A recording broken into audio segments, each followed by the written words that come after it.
अगर तुम अभी रात के समय अकेले हो तो अभी के अभी लाइट जला लो, क्योंकि आज की ये कहानी इतनी डरावनी है कि लोगों ने इसे सुनकर रात भर सो नहीं पाए। स्वागत है आपका गांव की वो रात में। मैं आपका वो दोस्त जो नाम नहीं बताता, क्योंकि जिस गांव की ये कहानी है वहां आज भी कोई मेरा नाम ले तो उस रात की खटखटाहट फिर शुरू हो जाती है। ये बिहार के एक छोटे से गांव भूतहा टोला की 2024 की सच्ची घटना है। गांव का नाम मैं बदल रहा हूं क्योंकि आज भी वहां के लोग इस कहानी से डरते हैं। आज से ठीक 9 महीने पहले की बात है। रामू चाचा गांव के सबसे आखिरी मकान में अकेले रहते थे। उनकी पत्नी 2 साल पहले चल बसी थी। गांव वाले कहते थे कि रामू चाचा को रात में अजीब अजीब आवाजें सुनाई देती हैं, लेकिन वो किसी को बताते नहीं थे। फिर एक रात ठीक 12:17 पर दरवाजे पर खट खट खट। रामू चाचा उठे, सोचा कोई रिश्तेदार होगा। दरवाजा खोला, बाहर अंधेरा, कोई नहीं, सिर्फ जमीन पर एक टूटा हुआ लाल कांच का चूड़ा पड़ा था और हवा में तेज सिंदूर की खुशबू। दूसरी रात फिर वही वक्त, खट खट खट। इस बार एक औरत की रोती हुई आवाज आई, भैया पानी, थोड़ा सा पानी पिला दो। पानी? भैया पानी, थोड़ा सा पानी पिला दो। रामू चाचा डर गए, लेकिन हिम्मत करके झरोखे से झांका। बाहर कोहरा था, लेकिन कोहरे में एक सफेद साड़ी वाली औरत खड़ी थी। लंबे काले बाल चेहरे पर लटक रहे थे। रामू चाचा ने दरवाजा नहीं खोला। सुबह जब बाहर निकले तो पूरा आंगन लाल सिंदूर से भरा पड़ा था, जैसे कोई औरत 7 फेरे ले रही हो। और आंगन के बीचों बीच एक पुराना घड़ा पड़ा था, जिसमें पानी नहीं, खून भरा था। गांव के बुजुर्गों ने बताया 20 साल पहले इसी मकान के पीछे एक पुराना कुआं था। एक नवविवाहिता अपने पति की दूसरी शादी से दुखी होकर उसी कुएं में कूद गई थी। उसकी लाश कभी नहीं मिली, बस उसकी सफेद साड़ी और लाल चूड़ियां कुएं में तैरती दिखी थीं। गांव वालों ने डर के मारे कुआं पाट दिया, लेकिन आज भी रात में वहां से रोने की आवाज आती है। रामू चाचा ने सोचा सब अंधविश्वास है, लेकिन तीसरी रात खटखटाहट के साथ हवा में ठंडक फैल गई, जैसे कोई सांस ले रहा हो। तीसरी रात खटखटाहट तेज हो गई और आवाज आई, पानी, पानी दे दे, कुआं सूख गया है। रामू चाचा ने घड़ा से पानी डाला बाहर, लेकिन पानी हवा में गायब हो गया। चौथी रात खटखटाहट नहीं हुई।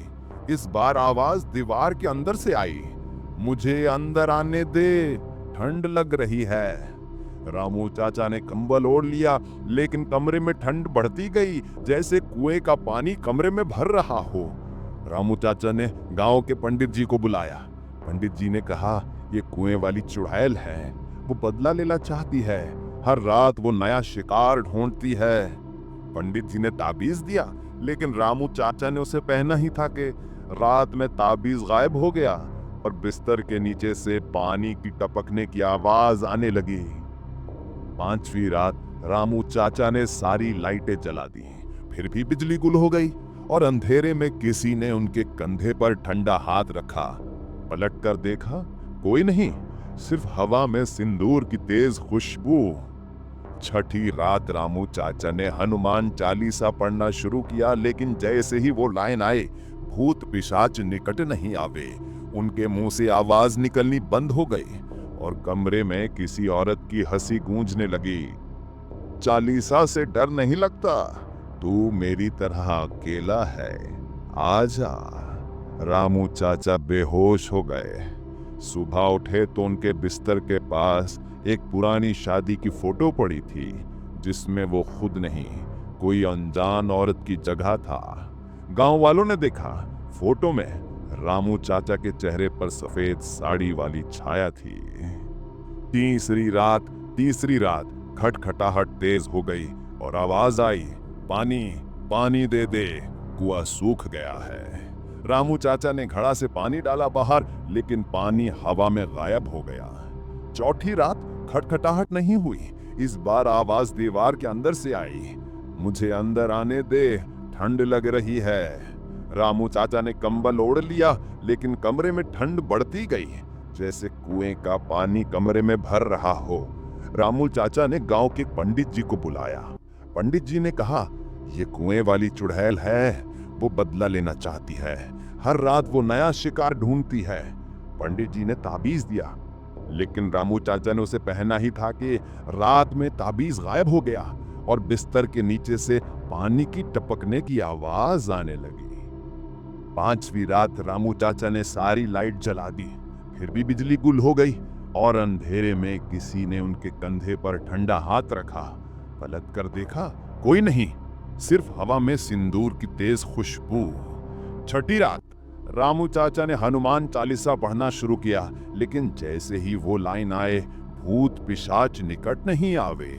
उनके मुंह से आवाज निकलनी बंद हो गई और कमरे में किसी औरत की हंसी गूंजने लगी। चालीसा से डर नहीं लगता, तुम मेरी तरह अकेला है, आ जा। रामू चाचा बेहोश हो गए।